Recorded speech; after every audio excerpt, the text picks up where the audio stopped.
Hello everyone, welcome back to my channel. My name is Jordan, and today I'm going to be going through all the books that I read in September, as well as the books that I plan to read in October.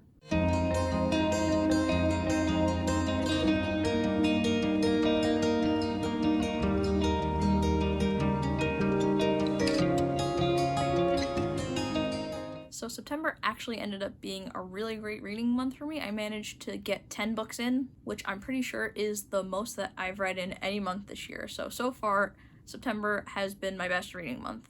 Alright, so we're just going to run through these quickly. The first one I have is Mashle Volume 2. Honestly, just as action-packed and funny as the first volume was, we get to explore more of this world, we're introduced to some new characters, and honestly, I'm loving this series so far. I would highly recommend this if you're either into Harry Potter or you're wanting to get into manga, because I feel like this would be accessible for everybody. The next one I have is Animal Farm by George Orwell. This is one that I decided to read for Banned Books Week. It's also one that I had never read before, and honestly, I'm pleasantly surprised with how much I enjoyed it. It's a little bit slow at first, but the tension quickly builds over the course of this novel until we get to like the end climax, which I wasn't expecting. But overall, I really enjoyed this book.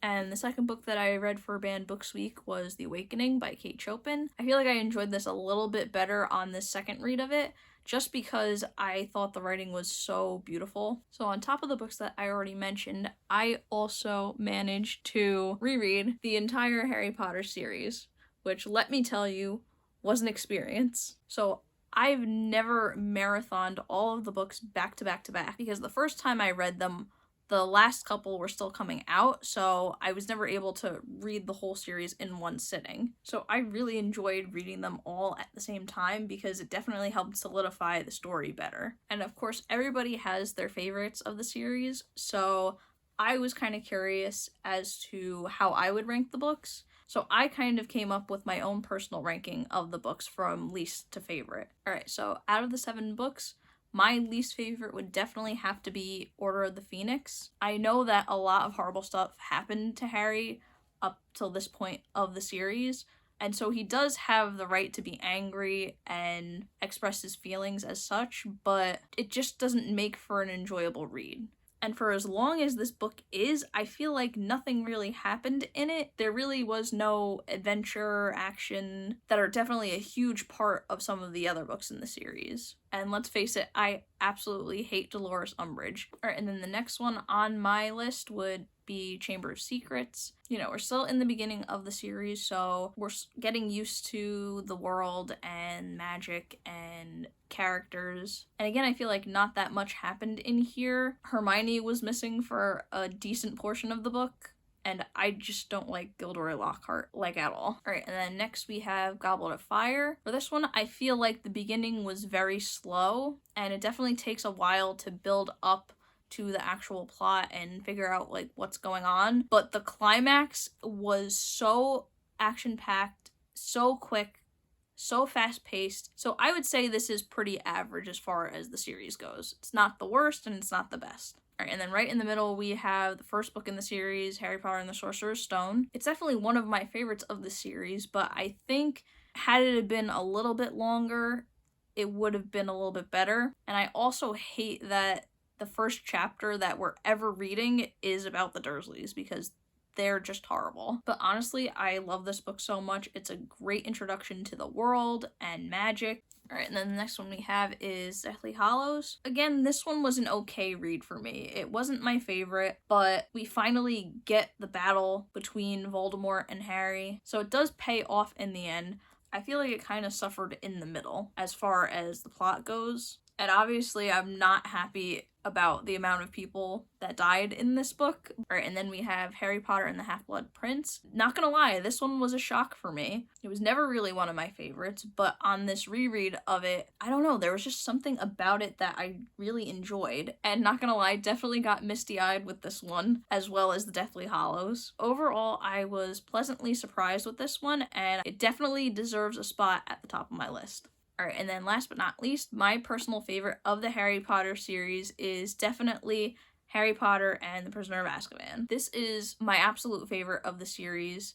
I love that we're beginning to transition from the lightheartedness of the earlier books to more of the seriousness and darker tones of the later books in the series. I also love the Marauders and the fact that they get to go to Hogsmeade. But yeah, this has always been my favorite, and I feel like it always will be. Alright, so those are all the books that I read in September, and this monster pile of books next to me is what I plan on reading in October. Because there are so many books on this list, I'm going to try and get through them as quickly as I can. Alright, so first off, we have Salem's Lot by Stephen King. So this is one that I haven't gotten to yet, and I'm really excited to pick it up this month. Next we have And Then There Were None by Agatha Christie. This is my favorite Agatha Christie novel of all time, and this is one that I've wanted to reread for a while now, so I'm hoping I can squeeze it in this month. Next we have Autumncrow by Cameron Chaney, and I am saving this for the end of the month, because I am hoping to use this as my Camp Weekendween book. Camp Weekendween is hosted by Gabby and Olivia.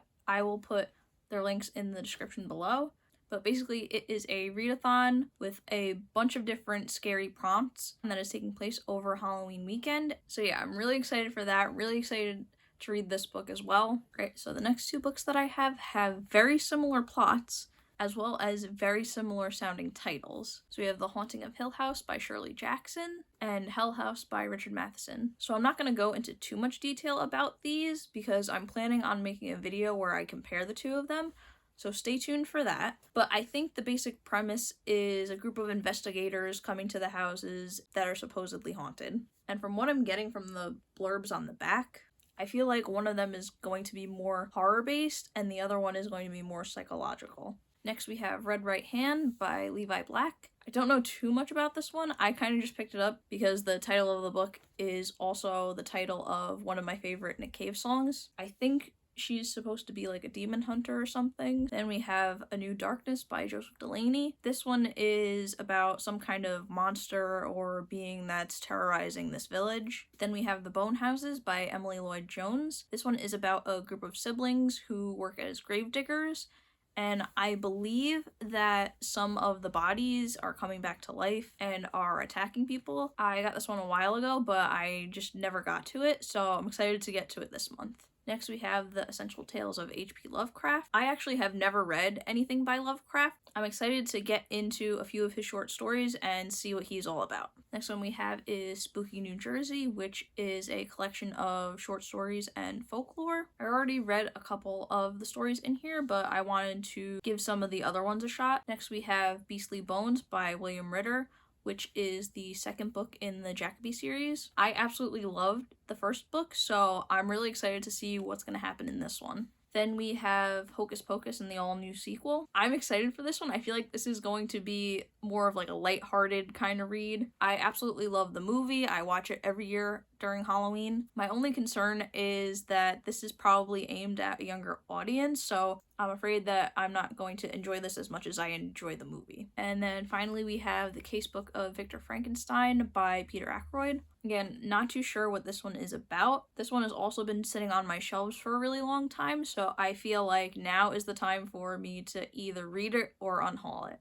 So hopefully I can get to it, and hopefully I do enjoy it. And then for this month, I am also excited to announce that I am going to be doing a Goosebumps 48-hour readathon. I absolutely loved the Goosebumps series when I was a kid, and I've slowly been building a collection of R.L. Stine books. So my goal is to try to read as many Goosebumps books as I can in a 48-hour time period. So right now I kind of have that scheduled from October 8th to October 10th. But if anything changes, I will definitely let you guys know. So yeah, those are all the books. I hope you guys enjoyed. If you did, make sure to like, comment, subscribe, and share, and I'll see you guys in the next one.